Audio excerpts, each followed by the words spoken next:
Hi,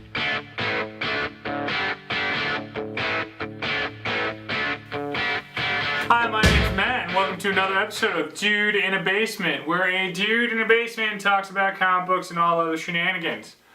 We should call it Married Dude in a Basement because I got married. Boom! And that kind of happened. Craziness, shenanigans. I love Margot. Margot's amazing, and she lets me film crazy shit in the basement. So, enough said. Married. And what's awesome about that is if you're a sports fan, and that's what I am, what are you going to do to make your wedding different than everybody else's? You know, you can walk down the aisle, cut us a cake, break some stuff. But I decided to take it to another level. I wanted to have the Bears some part of my wedding. And of course, nobody showed up.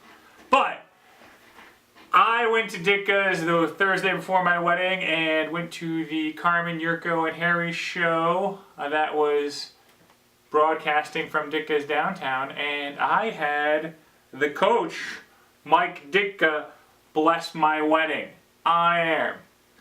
Holy shit. And everybody at ESPN and the coach were super nice and fun, and they didn't treat me like I was insane and crazy. But the coach took a picture with us, signed a football to Matt and Margot. I had the whole entire cast of Carmen, Yurko, and Harry sign the ball as well, so it's a memento to the family, the future Sardo family that is just starting out, and it was awesome. I will post some photos on our website, and right now I have the article written on the Red Eye website. So if you go to Dork Squared at the Red Eye for the Wrigleyville Hoods, you can see the photos and all the fun stuff there. But wedding, amazing. Charleston, South Carolina honeymoon was fun. Comic book stores, kinda lacking. So, and I've been trying to make constructs of this thing, and nothing is quite happening. But it's been a week and a half, and we haven't talked about any comic books, and there's been a lot of stuff coming out. Justice League came out, all the 52 stuff came out.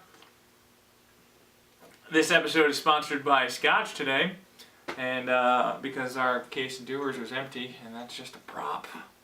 So, but, a lot of books coming out. I was pretty excited about the Nightwing book by Kyle Higgins and Eddie Barreros, and it came out, and I was like, sweet, I love this character, it's going to be awesome. And then I read it, and I still like Nightwing's character. I think he's good. He plays off of Batman well and everything like that. I love Dick Grayson's character and all that fun stuff.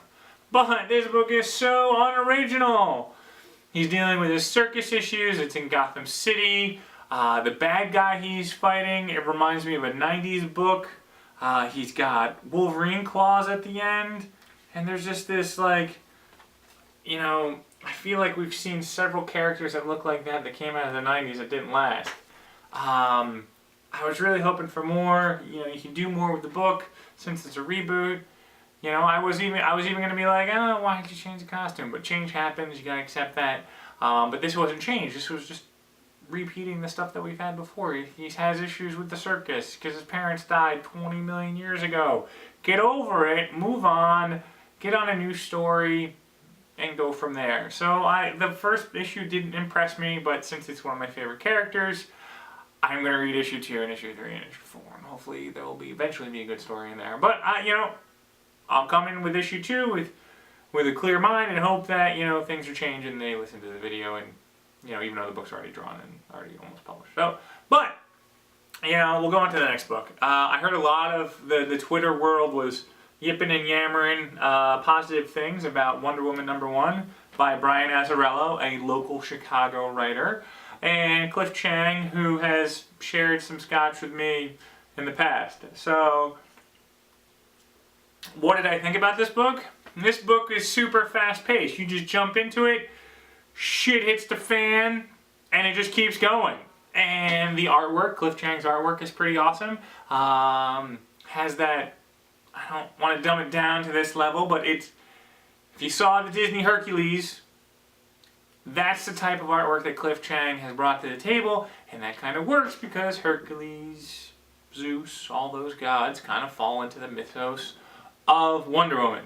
So I don't want to insult people when I say it looks like Hercules, the animated TV, cartoon, because I like that movie. The movie was fun. Cliff Tang does add a lot more detail to his work than an animated movie, but it still has that kind of jaw work and everything. And the book is fast-paced and goes pretty at it, and I really enjoyed it. And I got to the end and I was like, oh shit, it's already done, and it was really fast.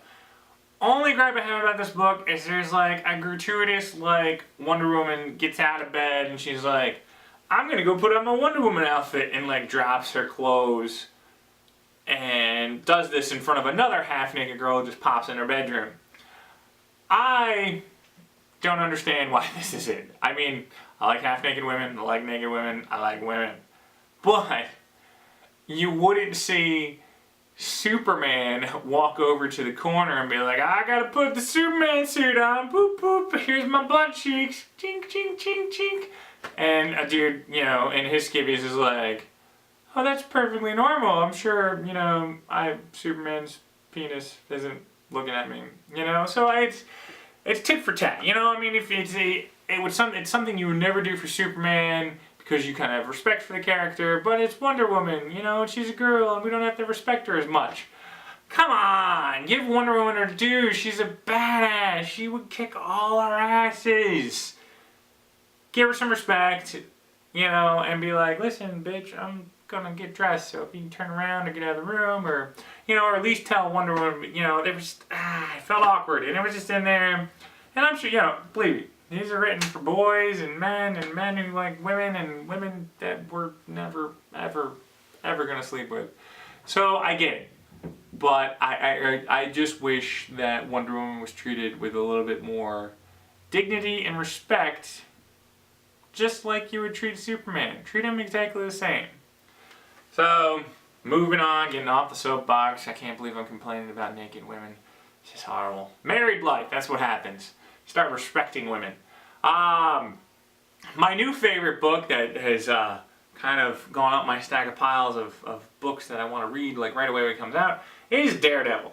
Daredevil is written by Mark Waid, and I'm gonna bitch. Marcos Martin is the artist, and I just wrote a review about 1 through 3 and put it on the website if you want to read that. That kind of catches you up on the first story arc. This is the first story arc since 3. So it's the so it's the beginning of a new story arc. Unlike Wonder Woman, which was super fast paced, this book is super slow paced. And I was just like, we're gonna chalk this one up to, 1 through 3 was really good. 4, we'll give it a pass, and 5 will come out, and then we actually. I just wish there was more of a reveal towards the end. You don't really know what's going on, and they kind of rehashed a few things that were already going on in previous issues, so you really didn't get too much of what was going on in the story. There's a character in it, and trial, and there's going to be a bad guy involved, but you didn't really get much else. Show the bad guy. Give us a reveal. Daredevil doesn't have to know who the bad guy is, but it'd be nice if we knew who the bad guy was. Because then we'd be like, oh man, I wonder what they're going to do in the next issue. But instead, there's a whole bunch of red dots on Daredevil and the dude, and you're like, it looks like Daredevil's going to sense that some people are shooting at him, and then they're going to move. So, it is what it is. Overall, I really enjoy the artwork. It's totally a different genre compared to Shadowland and Daredevil Reborn. So it's fresh, and I like the character. He's happy. He kind of reminds me of my Nightwing type character. And this is all in my review that I wrote about Daredevil 1 through 3, how much I like the book and everything like that. So buy it, read it. Mark Waid, just give us a little, talk to Mark Millar and give us a little bit more hang up on the end, last page. So that's all I got for comic books this week. Big gripe going on with the Bears right now. Not talking about the team, we're talking about Fox Sports and those false headlines. If I have to be a journalist and I can't falsify information and I want to have people take me seriously, I can't pull the shenanigans that you did. I mean, those are the shenanigans, the false headline, if you want to know, Fox Sports placed false headlines to fabricate a story and make it look like Jay Cutler was worse than he was during a game. And those headlines were completely fake. But you were made to believe that these were like Sun Times and Tribune headlines, and it's false, completely false. And Fox Sports owes an apology to the Bears, not only to local Chicago media, but to the national media, since the Bears game last week was a national audience. So no apology to us. You need to apologize everywhere. And Fox News, fair and balanced, who screwed up other things in the past, is now affecting our sports. I don't know how I feel about that. I feel like more people should be upset about this. Because, and sports are our last bastion of hope. So that's what I got right there. I'm really hoping the Bears kick the shit out of the Packers this weekend. Cheeseheads, I hate you. Boom. And what else? We got Moneyball coming out. Sports-related baseball movie. So I'm pretty excited about what's going on. No more weddings planned for. So Dude in the Basement should be rocking and rolling every week. Thank you for your time. And I will see you next week. Dude in the Basement, the Bears, the coach. Peace out, boys and girls. Thank you to our sponsors, doers, and